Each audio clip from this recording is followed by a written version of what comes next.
You ask Tiger to solve. This deals with linear equations with one unknown.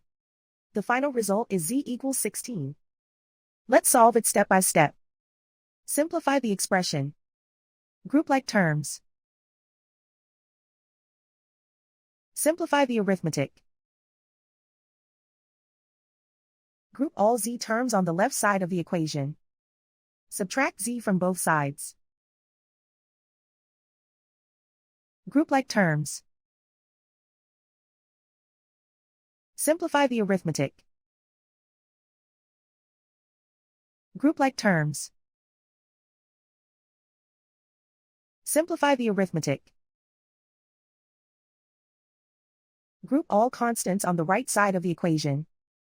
Subtract 17 from both sides.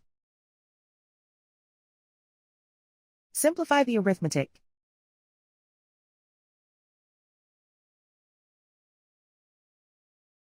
Isolate the z.